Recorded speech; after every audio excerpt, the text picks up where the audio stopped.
Number 7, 8 and 25 hundredths. Divide 10. When I divide by 10 hundred thousandths, or when I multiply by 10 hundred thousandths, I move the decimal point. So by goes right, divide goes left. Here I have divide sign, so the decimal point will leave its place and go left. Left means backwards. So this decimal point will leave its place and go left, or will go backward. How? One step. Why? Because I have only 1 0. So it will leave its place and move here, and the decimal gonna be here. Let's write the new number now. I have this, then 8, no decimal. See here now 2, then 5. So here, what is the here? Can you read this number? I have digits after decimal, so I remove the decimal point and I put 0 instead of the whole part. So the end now it's 825 thousandths. Question 8. 25 hundredths plus 6 and 698 thousandths equal what? When we add, subtract two decimal numbers, you need I. Most important is to each hundredths. So I write 8 and 25 hundredths.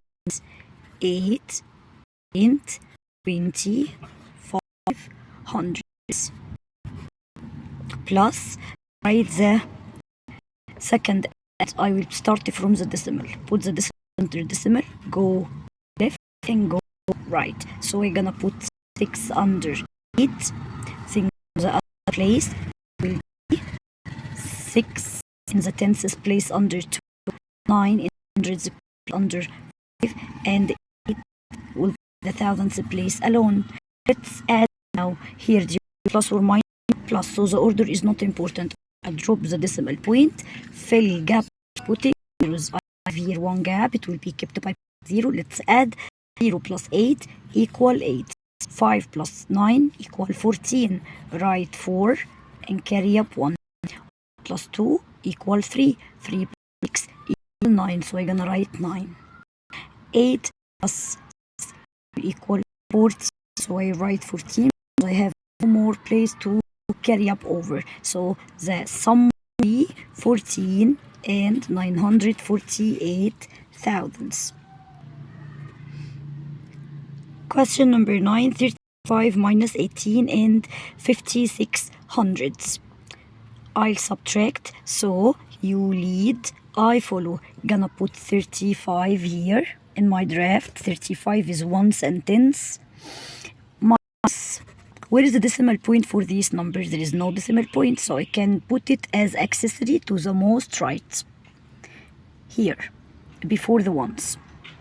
And I'm going to write the number 18 and 56 hundredths under it. Start from the decimal point, decimal under decimal, go to left. I write first the whole part. I have 8 in ones and 1 in tenths. Let's move to the decimal part or the other direction. I have 5 in tenths place, then 6 in the hundredths place.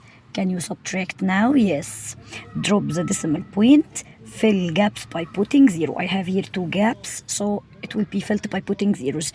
Do you have plus or minus? Minus, so you have to take care. Big minus small. So 0 minus 6 can't be. Go to the neighbor to borrow. It's 0, so go to the next neighbor. It will be 5. These 5 gonna be 4, and these 0 will be 10. Borrow again to give this 0, it will be 9, and this 0 gonna be 10. Now I have 10 minus 6. 10 minus 6 equal 4. 9 minus 5 equal 4. 4 minus 8, 4 is less than 8, so it can't be. Go to the neighbor and borrow 1. So I'm going to go to this 3, borrow from this 3. This 3 will be 1 less, it will be 2. And I'm gonna put 1 0 besides this 4 to be 14. 14 minus 6 equals what? Count after 8 to reach 14, it will equal 6. So we're gonna write 6 and 2 minus 1 equals 2. So the difference here is 16 and 44 hundredths. So we're gonna write 16 and 44 hundredths. Question number 10. The value of the digit 6 in 24 and 806 Thousands is value, not place value. So you have to take care. Place value, you write the name of the place, the name of the house. But value means I'm gonna write a number.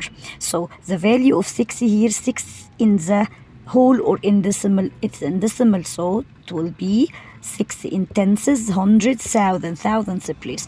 All digits will be 0 except 6, so it will be 0 in whole.